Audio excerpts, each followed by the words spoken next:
What is your name and what is your relationship to me?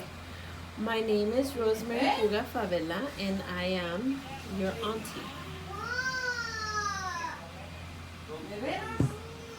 Oh, where does our family history begin and how did we get to where we are today?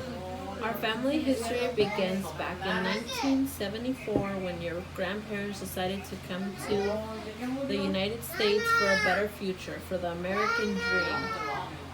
It all began in 94, and your grandpa began to work here in a trash company. And he came here for a better future, to give his daughters something to live for. We started off with a very small apartment. We had a 2-bedroom apartment for 8 of us because I have 5 siblings, including myself and your grandparents.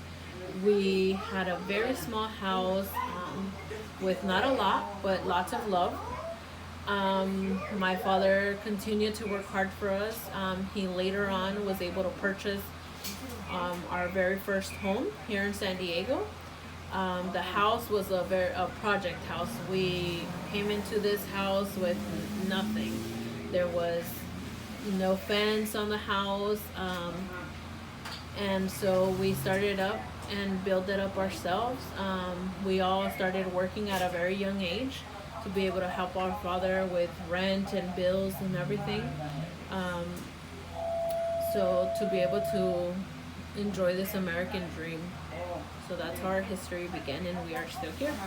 What languages have been spoken in our family going back to generations? Um, we began speaking Spanish, which is our first language here, and of course English. Those have been the 2 languages that we've spoken. What are the important culture traditions that we have celebrated in our family history? One of the very important cultural traditions is Dia de la Virgen, which is celebrated on the 12th of December every year. Our tradition is to dress up the little boys as indios and the little girls as Marias. They wear un traje de manta with a hat, and we present them to the Virgin. I have done that myself for my 2 boys. And each year we take them to the Virgin Mary to present them, to give her thanks for everything that she's done for us throughout the years. And usually at 12 midnight, they sing Las Mañanitas for the Virgen, and that's when we're there. And so that's one of the cultures. Can you please share an interesting story about our family or one of our ancestors? Yes. One of our stories was when we first got our first home here in San Diego. My father had just signed all the papers, the real estate papers, to come into our home. And we were all excited because everyone was going to have their own room, and we were excited about decorating and everything. And a week before we were going to move in, we got a call from the realtor that someone had broken into the house and they had burned half of the house down. So it slowed down our process. We had already given our 30-week notice for our other house, so we had to come into the house with a half-burnt living room, and we had to be in here and sleep through where the cement was, and it was a fun experience, but also a very sad experience because my mother was very happy that we were able to purchase our first house, but we had to come in here with a half-burnt living room and had the construction workers in here while we were trying to move in. So that is one of our stories. What are the most important aspects of our family history and culture that you hope the next generation of the family continue?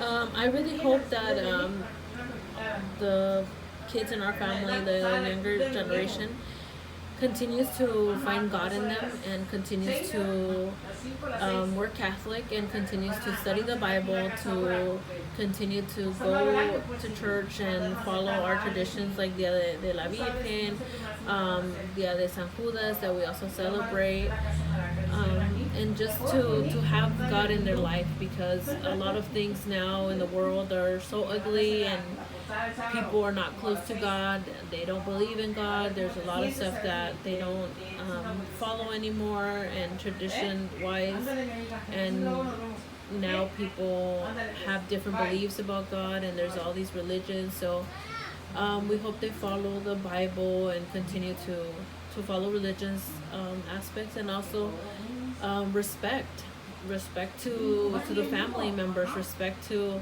the elder. Now you see a lot of kids who don't respect their elders, and for example get to family parties and don't say hi, and to us that's a very important thing to be respectful to one another, to have of that. Something that I learned about my family is that when we got here, we really didn't have much, and I didn't know that our house, which were my grandparents' house, was burnt to the middle of the living room, which is kind of like shocking that they had to like still live through it because they put in their week notice and they stayed in the house even though it was like burnt. And this house, my grandparents' house was a project house, so that's something I didn't really know about. Something I really learned from this, what I learned also from this interview was that my family is really big on respect.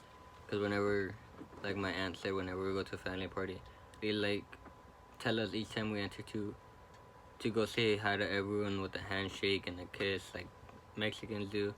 That's just how we were taught by respecting others. Or like whenever we go somewhere we don't know people, to introduce ourselves just by respect. And like if we go into a house and we don't know anyone, just to say hi.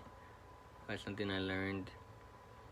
And then also learned that religion is really big in our family, to in a way which I didn't think it was that big. I thought just going to church every once in a while, when they see it as a whole bigger aspect to certain days on the religion days, like Day of the Virgin Mary, which in my family is a very big day.